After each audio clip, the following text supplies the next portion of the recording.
For the intro of this video, I'm gonna break the laws of physics. Yeah, how about that? Okay, watch. There is a video on the channel Airplane Mode which got 25 million views, which is called "What Does the Speed of Light Look Like on Earth?" It tells us a bunch of facts about how light travels at 299,792,458 meters per second, and then they show us what that would look like. Check this out. Boom! So yeah, to go around the Earth, it basically took 8 frames. Impressive. But I'm gonna break the laws of physics. I'm gonna watch this at 2 times the speed. Boom! I did it. I broke the laws of physics. We just witnessed, ladies and gentlemen, double the speed of light. How about that, Einstein? Metatron 1, Einstein 0. Hey noble ones, welcome back to my channel. This is the Metatron speaking, and today we are checking out a channel called New Historia. Boom, New Historia. They've got 200,000 subscribers but only 9 videos. How the heck did that happen? I don't know. It got me 1,000 videos to get noticed by the algorithm, but here we are. Here's the thing though, the last time they posted is 4 years ago, so yeah, I have no idea. But they have a video that I thought was really cool, and it's all gladiator types recreated and explained. 3D animated. Oh, we're gonna check this one out. Is it gonna be accurate? It's gonna be accurate.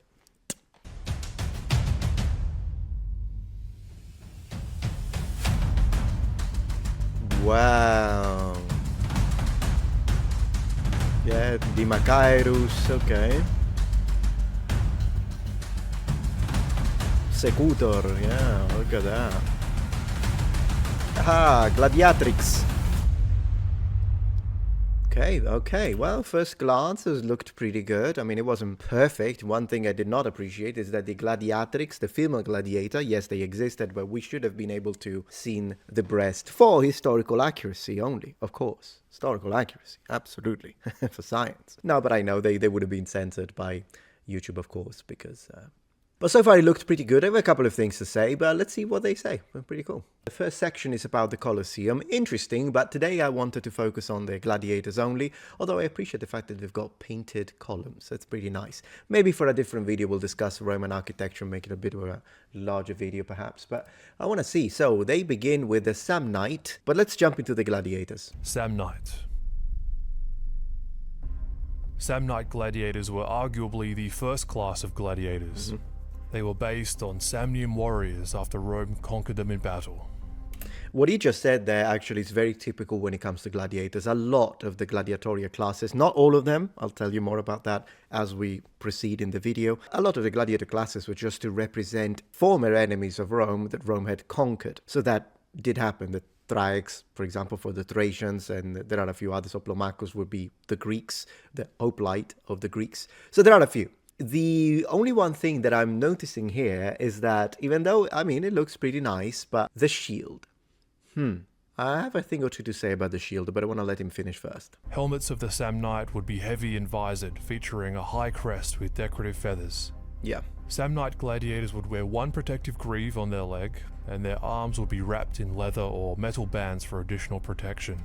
I think metal like bronze and even iron in the later period would be more common than leather. In fact, I'm not really sure about leather, although then again, you can't really be sure because it being organic, it's really difficult to preserve it. When it comes to only having one greave, that's correct for a lot of gladiators, and in fact it is correct for a lot of officers' gear, even in the military. And the idea behind the design is the fact that when you fight, particularly in the ancient Roman way, but very similar in the medieval period, you don't stand straight like this in front of the opponent. You present the left side of your body forward, particularly when you have a shield. So that's the side you will offer to your opponent if you are right-handed. And if you were left-handed and were still conscripted in the army, you would still be forced to fight like a right-handed person because you can't have a problem with the cohesion of the line. And that is why, oftentimes, whenever there is any form of asymmetry in armor, whether it be in classical antiquity, whether it be in the medieval period,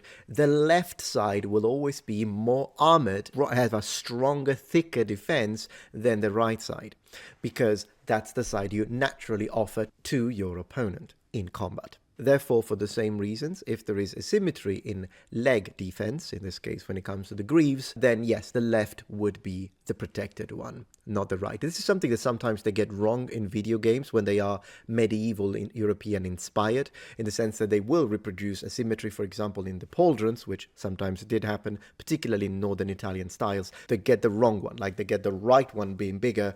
This arm guard is called a manica. Manica, yeah. Samnite swords were the infamous Gladius, and their shields were called Scutum. Yes, a lot of the swords the gladiators used were gladi until they started using the Sica and the bent ones, but originally, yeah, gladi. That's in fact where they get the name from. A gladiator is someone who uses a gladius for a living. So at the end of the, or because they're forced to, depending on the situation, a gladiator, or gladiator, you would say in Latin, is a swordsman. It's pretty much what it translates to. These two pieces of equipment are essentials that you'll see frequently today. Yeah. Okay, let's review this shield a little bit. So, by the way it's been carried, I can see that at least the grip is authentic because it's using what is called a briefcase grip that I will, of course, illustrate now with my own replica. Interestingly enough, though, this shield doesn't appear to have a rim, in the sense that in the 3D here, either it's a texture problem that they didn't do a corrective, because I can see there is a line of division here, but then again, I see the same material. It's good that it's covered in fabric, which is correct. You shouldn't have exposed planks for a lot of realities, not just Rome, but medieval period. You could have parchment, you could have gesso, you could have leather cover, you could cover it in all sorts of fabric, even linen, but just exposed planks in Rome in the medieval period, within the Norse and Anglo-Saxon. Most shields in history are covered with some sort of material, not only because it actually helps reinforce it and protecting against, of course, the weather and all that, but also because at the end of the day, it keeps the planks together, because of course you're using some form of animal glue, sometimes you're using nails, but when you get struck, which is what a shield is intended to, it's designed for it, at least if there is a break within glue, for example, that is connecting the different parts of the planks, well, the fabric is going to keep it there. But the fact that there is no rim is kind of strange. A rim should be there. It doesn't have to be metal. Sometimes it can be brass, sometimes it can be iron, but it can also be rawhide, as long as there is something though, because it's kind of weird that it doesn't have any. Here's a really quick Scutum and Gladius 101, so we can get on to the other gladiators. Right. This was the sword used by Rome to conquer the globe. Yeah. The Gladius is a short sword featuring two sharp cutting edges and a tapered point for stabbing. Yeah.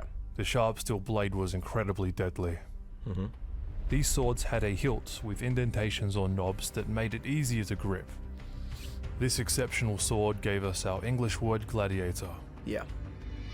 A scutum was a generously sized, curved rectangular shield. Oh, now I think maybe it was a problem with the lighting, because now it does appear like at least the brass rim is texture. So it doesn't seem like it's 3D. That's probably why I got confused. It looks more like a 2D thing, but that's okay. It does look like it has a rim, so I have to kind of retract that. The grip is historically accurate. You could wrap it a little bit as well for ease. But yeah, the grip looks good. The overall infrastructure, skeleton, if you will, of the shield looks pretty good. The only thing that I'm noticing... It was designed to be carried in one hand. Yeah, the only thing that I'm noticing is that the way this is the paint job, the decoration, makes it look more like the shield used by a legion rather than the shield used by a gladiator. So that would be the only little nitpick. And also they went for the fully painted on, which is something we do. My replica is pretty much the same, just the colors vary. But then again, in my personal impression, I like to have a shield that could have been based on what Vegetius tells us when it comes to the Roman navy in Britannia, which is why I went for blue, as they used it as a form of tactical camouflage, because, you know, it would be harder to sight them if everything was blue, including the veils and the seacraft boats and triremes, quinqueremes, and all sorts of boats that the Romans used and ships. But there is some evidence that points to the idea that instead of being painted on, this would have been actual metal connected. So a little bit of a thickness, if you will, to it, rather than just being painted on. That's also possible. This, however, makes it look a little bit, the boss makes it look a little bit like one of those cheap replicas, which are machine made. It looks machine made, which is probably what they used as a sample. The one I have, I used to have a machine made. Let me show you here a picture, but the one I have now was made by hand. And you can kind of tell the difference. But overall, it's a good looking shield. And was made of wood and leather. Its edges and center were reinforced with metal, and its large size made it useful in protecting almost the entire body. Yeah. In close quarters, it was the perfect companion to the gladius. Soldiers hid behind their shields, got close and thrust their efficient gladius swords at the enemy. Yeah. Let's go back to the Samnites for a sec. Something very strange happened to the Samnites. Samnites were a standard part of almost every show in the arena until they seemingly vanished from history. They completely disappeared from the record books, like ghosts. So why did they disappear from all records? This happened because of Samnium, the land where this type of gladiator came from. Rome did conquer Samnium, but many years of arena battles passed, and what had happened between Samnium and Rome all those years ago had now been forgotten. Samnium and Rome were now allies. They were now an important part of Roman society, but the problem was, in most fights, Samnites were still being positioned as the bad guys. The Romans solved this though. Samnite gladiators were removed from the roster and replaced with several similar gladiator classes. Samnites essentially became the foundation for most gladiators. Our next gladiator shares a whole lot with the Samnites. They too went through a strategic rebranding and emerged with some distinctly unique qualities. Just one thing I want to say with the description here. It says strength plus size and physical strength and protective heavy-duty armor. Well, I mean, helmet. They're not wearing armor, technically. They're only the helmet. They're not wearing a lot of armor. And then poor speed due to weight. This is nonsense. I can wear full Roman legionary gear with the same scutum and a gladius and a helmet, and I am not slow due to weight. And I am nothing compared to this guy. Would have moved this stuff around extremely quickly. So that's absolute nonsense. It's kind of a shame to see this here, since the rest of the video is pretty cool. I like the fact that the bronze helmet, it looks kind of yellow bronze, which is consistent with what period bronze would have looked like, as opposed to brown, reddish bronze, at least when it comes to weapons and armor. That's pretty good. Foundation for most gladiators. Our next gladiator shares a whole lot with the Samnites. They too went through a strategic rebranding and emerged with some distinctly unique qualities. Gallus, Murmillo. Murmillo, yeah. One of my favorite. The Celtic Gauls followed a similar story to the Samnites. Gaulish warriors inspired a new type of gladiator called the Gallus. Like the Samnites, they were very popular, so rather than removing them from the spectacle entirely, they would be renamed to Murmillo. Gallus gladiators looked remarkably similar to Samnites, with only a couple of changes occurring, morphing them into the Murmillo. Their name has origins in a Greek word meaning sea fish. Yep. You can see that on the helmet. That's how you identify a Murmillo. I'm gonna read the strength and weaknesses in a second. Like many gladiators, a Gaul or Murmillo would be close to the equivalent of a heavyweight boxer. Their kit was not light, so it would be advantageous to be tall and strong. So once again, strength is not a necessary. It's good. It's always advantageous in a fight to be strong and tall. We could discuss about that, but definitely being strong. The thing that I would like to say is that once again, I can wear the armament of a Murmillo. And I am nothing compared to Murmillo. It is true, however, that only the strong gladiators and bigger guys would belong to this specific class of gladiators. Now here it tells us they use a steel-plated helmet. Calling it a plated helmet is kind of weird, makes it sound like video game talk rather than history. Now, was it steel? Yeah, I mean, some was bronze, a lot of it was bronze. In fact, I don't know why they're choosing specifically steel, since there are plenty of museums in Naples, just Museum of Naples, just to mention one, that show absolutely Murmillo helmet and they are bronze. Will there ever be steel versions? Yes, because the Romans did have access to steel, although then again, we're talking about low carbon steel. Sometimes it was wrought iron as well. But at the end of the day, it's very strange to make this decision, since the majority of Murmillo helmets specifically that are found in the historical record are either, in the archaeological record, either bronze or iron. And then we are told heavily armored, once again, I mean, compared to other gladiators. But then again, there are gladiators you'll see down the line, there are more armor than them. Physical side of strength, yes, improved as the fight went on. I have no idea what this means at all. Weakness so starter, not true. Poor speed due to weight, false. Relied on a primarily defensive strategy. Maybe, but this is arguable. And I'll tell you why in a second when we talk about a different type of gladiator, which is the Secutor, which is pretty much identical except for the type of helmet, but at least when it comes to the level of armament, and they were not slow and defensive, so it is what it is. They had the standard loincloth, belt, scutum shield, gladius and manica, but their helmets featured feathered plumes and a large crest representing a dorsal fin. These helmets were sometimes very detailed with insignia, sculpture, and other And this is only one type. I mean, it's not even a great representation of a Murmillo helmet. Let me show you a few others that I think are more appropriate because they will be more typical. intricate artwork. They definitely had a unique look with their silver armor, which was intended to represent the scales of a fish. Okay. Hoplomachus.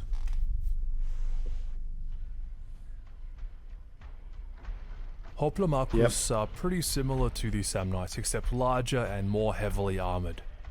These men were tall, stocky, durable and strong.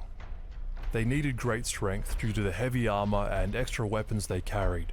Yeah, unfortunately he's going to repeat this myth throughout the entire video, I think. But when it comes to armor, strength is always good to have, but you don't need it in order to wear this type of armor, even all the way up to full plate medieval armor. I'm not a strong man. I can totally wear it for an entire day if needed, and even longer than that. Rather than just one weapon, Hoplomachus could carry up to three. A gladius, a spear, and a pulgio. Yeah. A pulgio is a small auxiliary dagger typically used as a backup weapon. It's primarily made for... How? I mean, I love the 3D, mate. But these lists here, these descriptions are terrible. How can someone you just said is heavily armored have a poor defense? Literally, they have range, which in itself is excellent for defense, by the way. They have a shield and they have a lot of armor. How does that translate to poor defense is beyond me. The stabbing, and as a sidearm, it complemented the gladius well. Their spear was a highly effective, sophisticated piece of equipment.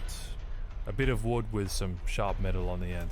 That is not sophisticated. I love the spear. It's my favorite weapon and my weapon of choice if I was asked to do a duel and I can have any weapon of antiquity. Just a piece of wood with it and then sophisticated. Which one is it? Because, I mean, spears, probably the spear is, I want to say, one of the, together with the mace, one of the earliest implements of hunting and war that mankind has created. It's definitely prehistorical. In terms of armor, they had greaves protecting the lower two-thirds of their legs. Underneath was quilted padding. The heavy leg protection was in place to compensate for their small circular shield.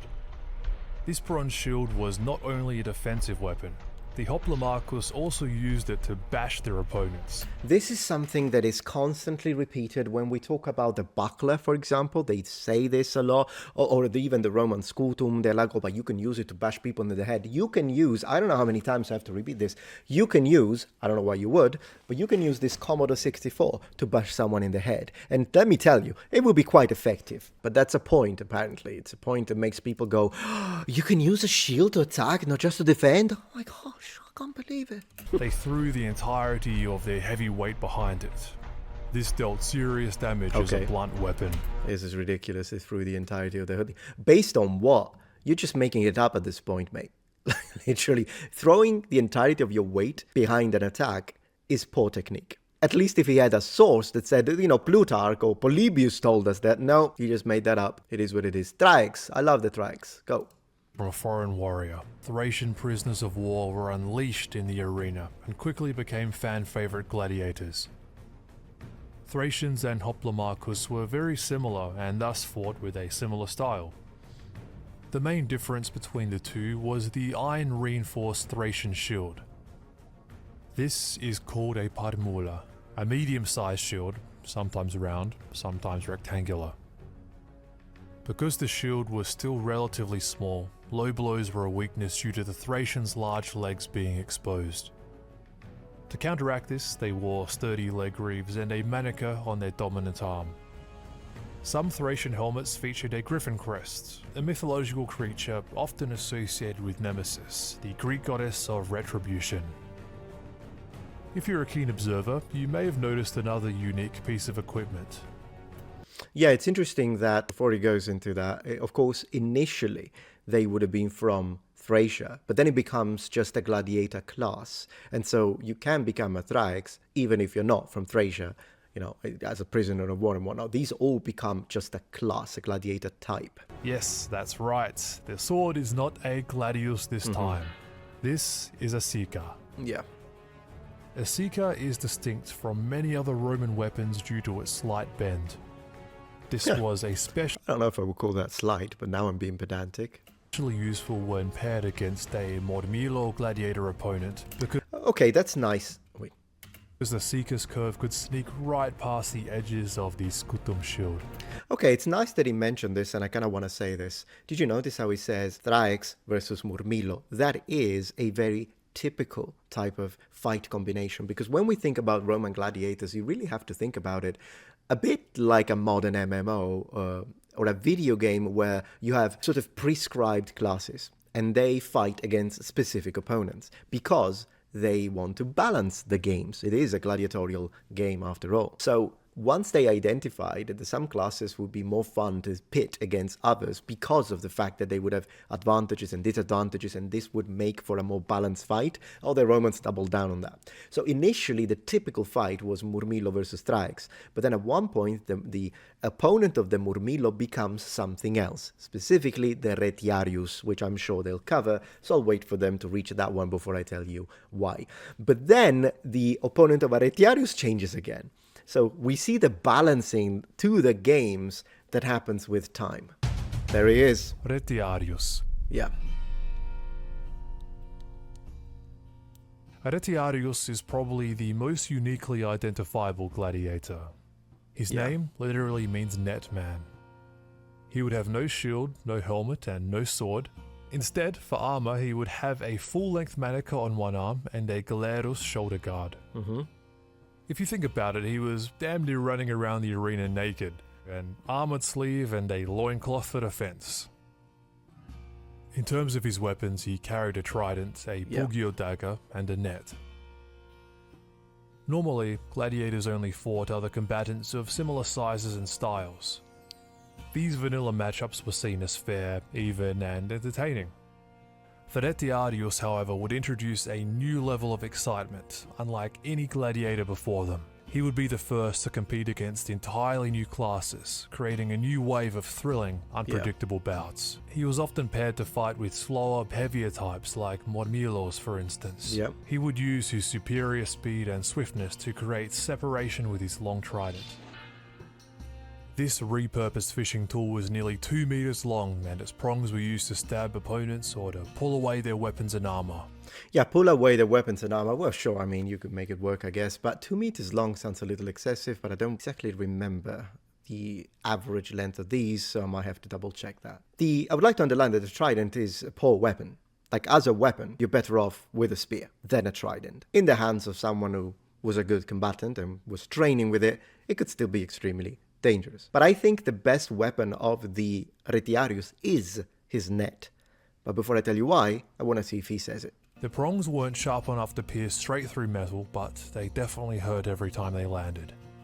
The Retiarius with the most skill and accuracy would target the open and vulnerable parts of their opponents. The very best Retiarius could spear their opponents through the small eye holes in their helmets. It didn't always go to plan though. If everything went wrong, a Retiarius would need to equip his dagger. As a last resort, Retiarius would slide his hand deep into his loincloth and whip out his pugio. What the heck? Retiarius probably hoped they never had to resort to this strategy mid-fight. If the fight became a close-quarters battle, they had virtually no chance of beating an armored opponent who had a sword and a shield. Pugio were most often used by Retiarius to finish off their disarmed opponent, who was on the ground, trapped in a net. This net was the only other form of offense Retiarius had. A fisherman's net sounds like an absolutely rubbish weapon. If you lost your net, and God forbid your trident, you'd have about as much chance of survival as a spectator wearing a bullseye print toga in a Sagittarius archery fight. If you threw out your net and it didn't entangle your opponent, you're pretty much screwed. Because of this, all Retiarius spent a very long time training and developing their net throwing skills. Yeah. They threw their net using their offhand with an underhanded flicking motion, but this maneuver was high risk, high reward. Sure. If the net landed and caught the opponent, it was game over for him. Here's the risk. Maybe. Yeah. If he missed his opponent with a net throw, it was bad news. Bad news. Think about it, he'd literally be running around half naked with a trident, jabbing at his opponent's feet until he was inevitably cornered and caught. The rewards were huge for a successful Retiarius, but with this came a short shelf life. Everyone knew their faces and names if they strung together arena victories. The lack of a helmet and armor made them visible celebrities. Famous Retiarius was said to catch many young women in their nets. Outside the arena, of course. All they had to do was continue winning, and the riches and women would be lining up for them in droves. This would not be easy though. An aggressive, horrifying new competitor was designed specifically for them, forged out of the depths of Roman bloodlust. This relentless, haunting... Roman bloodlust, now you're exaggerating. We all like combat sports, and when you watch MMA, are you a bloodlusting, a disgusting human being? I don't think so. You're someone who likes combat like every other human male, I would say mostly, but there are women that like it too, on a smaller percentage, I suppose. But we like combat, and MMA can get really brutal. It's combat. It involves weapons, but then again, it is what it is. Your opponent was set loose in the arena. His goal, make the life of a Retiarius as painful as possible. Yeah. Very nice. So one thing I wanted to say, the net was very effective against Murmillo, because if you look at the helmet, the other more typical Murmillo helmet that I showed, it has points. It has pointy parts. And that actually made it pretty easy for the net to catch, which means that once the net would catch on the helmet's points, then it would be really problematic for the Murmillo to remove that, and it could be really a problem, which means that that's why the Secutor was designed the way he was, with a smooth, rounded helmet with no edges for the net to catch onto. So the reality is, the Secutor, Retiari are broken, fix next patch, please, moment in ancient Rome. Let's see if he's going to say that about the helmet. Secutor. The music is good. Love it. Let's put ourselves in the shoes of a Retiarius. They open up the arena doors and you're now face to face with this chilling character. You're half naked, you've got a rubbish weapon. Technically he's half naked too, if we really want to be pedantic about it. Is it bold air quotes here. A weapon your local fisherman uses to catch fish. Oh, and you have a net. At least you know if it all falls apart, you can reach into your loincloth and unsheath your pugio. Alright, now it's time to fight. Go on, throw out your net. Good luck. Here's the first problem for our Retiarius. It's this menacing custom helmet. Looking at this helmet, what's your first thought? Yeah, I know it's freaky looking, but check this out. Okay, so the fight has started now, and you throw out your net. The 3D model looks really, really good. I like it a lot. Maybe if the helmet was sitting a little lower, would have been more realistic in my opinion, but it's looking very nice. It's the big moment, and yes, nailed it. It's a bullseye, a perfect headshot. All that training has paid off, but don't celebrate yet, Retiarius. The helmet is so smooth and streamlined that the bloody net slides straight off it. Yeah. Would you want to be a Retiarius trying to throw a fisherman's net over this thing? No. No, absolutely bloody not, right? No. It's intentionally designed with smooth curves. They act as a kryptonite to the weighted net. But that's not all. This helmet has another trick up its sleeve. Look at these creepy eye holes.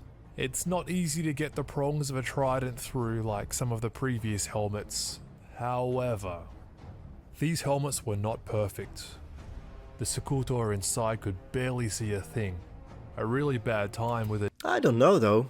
I disagree with that completely. I think actually his vision would be pretty good. There are some of the helmets that I own that may have even a lower degree of sight than this, but I can still see pretty well. So I disagree with that. I think his side sight would be pretty good, and his frontal sight would be really good. The only sight that would be compromised in this case is the lower part here. But remember, it happens as well with my frogmouth helmet. It also has this area compromised, but you can always look down when you really need to. So weakness, visibility, no, I disagree. But I mean, that's just me. Of course, let me know what you think in the comments. The nimble, unarmored opponent darting around you. Made of solid bronze metal, they were back-breakingly heavy. The Secutor Oh, would begin what? The helmet is back-breakingly heavy? Listen, mate, the frogmouth I have is a beast, okay? That's almost, I want to say 8 or 9 kilograms. That thing is a monster. It's on the heavy end, even for joust specialized gear. And I can wear it, once it's in my head and is connected, I can wear it no problem. And these would have been absolutely much lighter than that. So no, that's another massive myth you're pushing out. These were not, what did he say? Back-breakingly heavy. That's nonsense. feel its weight after no time.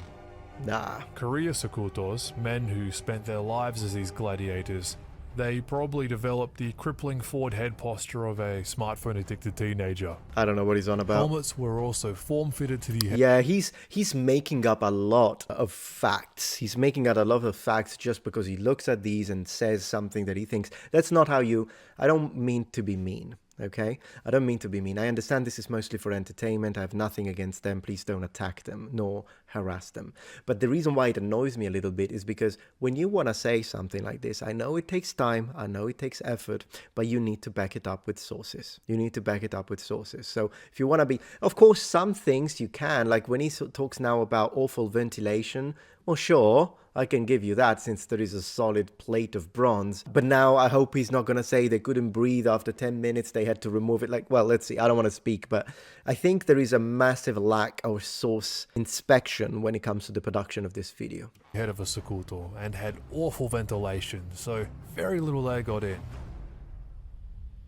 Wearing this helmet, you could barely breathe. Yeah, I knew it. I knew it. You see, guys, I'm not, this is, the oxygen was suffocating. Like, come on. It's nonsense. The air can come from back here. The air comes from the ocularia as well. It's not gonna suffocate. Oh my gosh.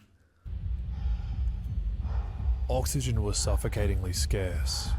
The lack of ventilation also caused you to cook under the hot Roman sun. Please. Your brain began to boil as if a heavy form-fitted bronze oven was encased around your skull. Right.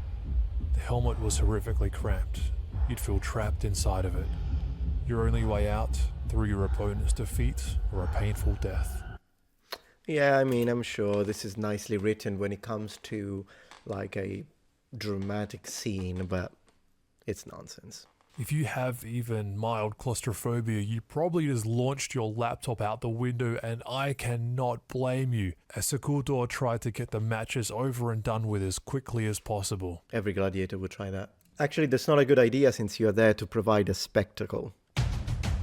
Crupellarius. Man, how cool do these guys look, eh? Yeah. They wore armor from head to toe. Clearly the most heavily armored gladiators. Yes. No other class even came close. True. Equipped with a Gladius and a Scutum, Crupellarius in the arena were virtually invulnerable. Their opponents got tired from sword swing after sword swing just bouncing off their impervious armor. These guys were sturdier than your old Nokia phone. I like that. There were very few, if any, Crupellarius weaknesses. Okay, so one thing I want to say here, isn't it fascinating how when you look at that gladiator helmet, I know the first time I did, I thought about that. It does look an awful lot like later medieval knight helmets, like more crude, of course, and not as well designed. And of course, this would look more like a flat top one from the 12th century rather than this, which already has kind of this more advanced sort of design. Yeah, they're quite similar, aren't they? So it's very possible that they functioned as a little bit of an inspiration for later bucket helms and pot helms and great helms. When it comes to the way they reproduced with the 3D, the Lorica Segmentata, I do have a few things to say. The pectoral plates are not correct for at least the earlier versions, as these should be solid. But what's really the problem here is that we have no overlap in the center. Notice that there is literally, they're like these girth hoops. They almost touch each other, and then there is a hole in the middle. That's not how Lorica segmentata works. In fact, let me show you how that works. In my reproduction here, which is of course historically accurate, it was made by Fabrica Cacti on Facebook, and it was custom made for me. You will notice that they always overlap in the center. There is always overlap in the center, both when it comes to the pectoral plates and the rest of all the torso protection. And that is a massive misunderstanding that oftentimes happens in games, whereas there is no overlap with armor, which obviously creates a weak spot. So the fact that he just said they're virtually inattackable because of their armor, but unfortunately the way you created the 3D asset, that it's, literally, look here, they can literally thrust a Pugio in the very middle here, where your heart is. So yeah, not very accurate, unfortunately. And if we look at it from the side, I mean, how would you even beat these guys, right? Our best answer to this question comes from a story of... You'll notice that the plates for the shoulders are very flat. In what we have in the archaeological record, instead, they look more dished out, which is how mine have been recreated. Specifically, we looked into that detail as well. But I do appreciate at least that the copper connectors and brass connectors look pretty good. And also that the armor kind of tapers at the waist. They did a very good job with that, so credit where credit is due, because oftentimes cheap replicas and ahistorical replicas of Lorica segmentata look like a cylinder, but the reality is that they would be tailored so that much of that weight would be at your center of mass, your waist, around your waist, rather than all being on your shoulders, which is why someone like me can wear one of these, no problems. I hope he's not going to say they were so heavy they're going to move. Please don't say that. And your old Nokia phone. Oh yeah, super heavyweight kit. Oh, come on. Crupellarius were completely unstoppable. They were demolishing everyone on the battlefield as if they were Iron Age tanks. Why battlefield? We are talking about the arena, not a battlefield. The battle was close to ending as Roman hope was crushed by the unbreakable army of Crupellarius. Oh, he's talking about, okay. The Roman frontline soldiers were on the brink of surrendering, but a mob of secondary units suddenly charged forward. The Crupellarius were about to face a shocking new strategy that would lose them this battle. Their armor was hacked away with pickaxes. The best soldiers with swords didn't work, but a mob of pickaxe-wielding Romans did. Tacticus said that if they were knocked to the ground, their armor was so heavy that they couldn't get back up to their feet. Nonsense. He also never said that. So, that's how you beat them. Knock them down and call in the Italian pickaxe squad. Laquarius. Provocator. Provocator. The Provocator, or Challenger, is one of the older gladiator types. The standard Gladius and Scutum returns. Love pretty the much green. the same armor setup as usual too, with one visible exception. A little rectangular breastplate barely covering the chest. The cardiophylax, a Greek word for partial breastplate, was made of a solid rectangular sheet of metal. This piece of armor was fastened to the Sometimes it's not rectangular, it can be circular, and even rhomboid. gladiator using tough leather straps and was made to absorb immense damage. It was impervious to sword and spear attacks, rendering direct blows futile. It looks ridiculous though. Not so ridiculous as say it to a Provocator's face, but it just looks silly. Seemingly Why does it look silly?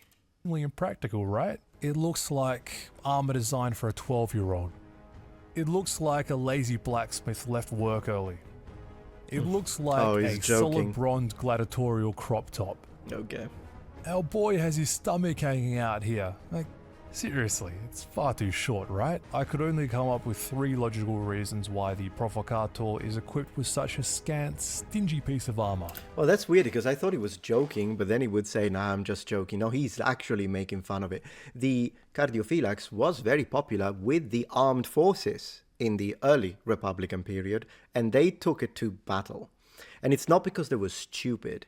It's because that's what they could afford. Of course, those who could afford more protection, but it was very, very expensive to do something like this.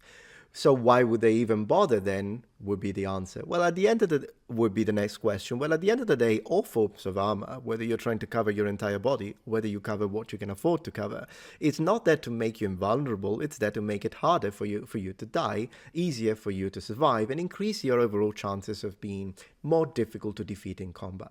So what is this protecting? Your heart. Your heart. So yeah, if someone stabs you in the stomach, it's still going to be a problem. But a stab through the heart and the upper chest, the lungs, would be, together with the head, one of the first areas you want to protect because of the sort of vital organs you have in there. Now, once again, what about the stomach?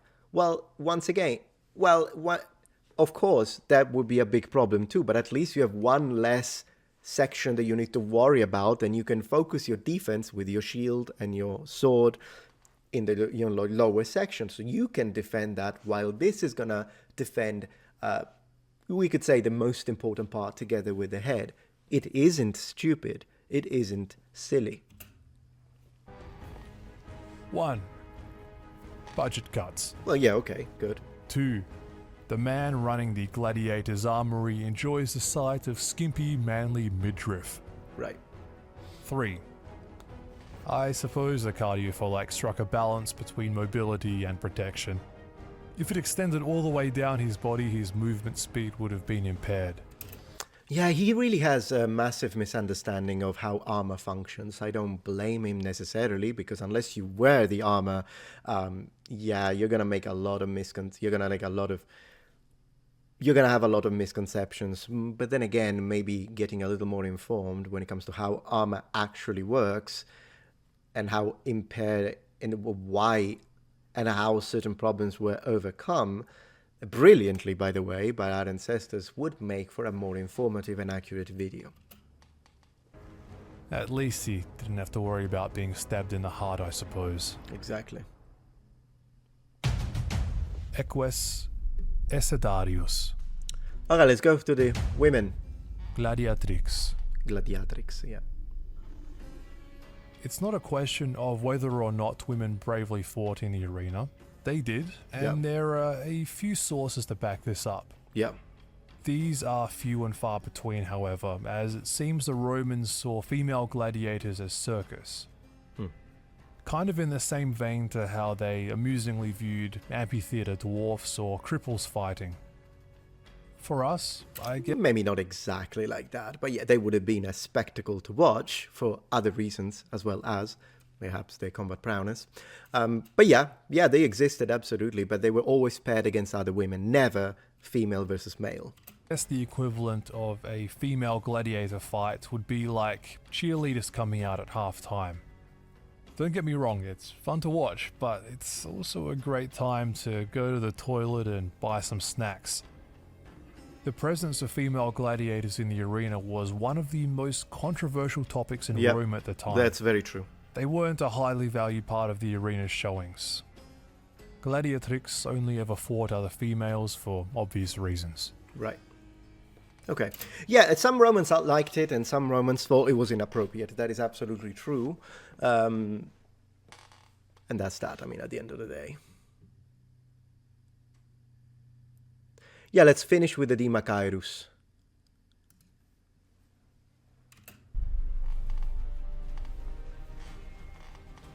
Very little is known about this gladiator, other than the fact that they fought with two swords rather than one. Yeah. Dimachaerus only fought against other Dimachaerus. I suspect this is because of how impractical and challenging it is to fight with two swords. Yeah. I mean, it's very difficult. I don't know if I would call it impractical necessarily, because I mean, someone like Miyamoto Musashi would highly disagree with you. It can be very effective. If you are a skilled dual wielder, then, you can be a very, very tough opponent to fight. But in my opinion, it is true that it's a lot harder, so he's making a very good point to learn this. And if I was given the choice, I would always choose sword and shield versus two swords. At the end of the day, sword and shield is definitely better for war and for battle. Like, going with two swords during a battle is insane, because then, you'll be finished off with arrows and projectile way before you could even show your skills. But in a duel context, I think it's very valid if you are skilled enough. And then again, these were professionals, of course. They were trained to fight in the arena. This would make for a very interesting fight. And yeah, you could be a very, very good duelist with 2 swords. You essentially have to fight in close quarters and block any shots with your sword rather than your shield. You'd also probably have to be relatively ambidextrous. And no, you don't need to. You don't need to. Absolutely, you don't need to. You can train to be very effective just as a right-handed person or a left-handed person. You do not need to be. If you are, then great, of course, but it's not a requirement whatsoever. And a skilled swordsman, otherwise you'd get wrecked. If both competitors have the same handicap of having to use 2 swords, it could definitely be an entertaining, highly skilled spectacle.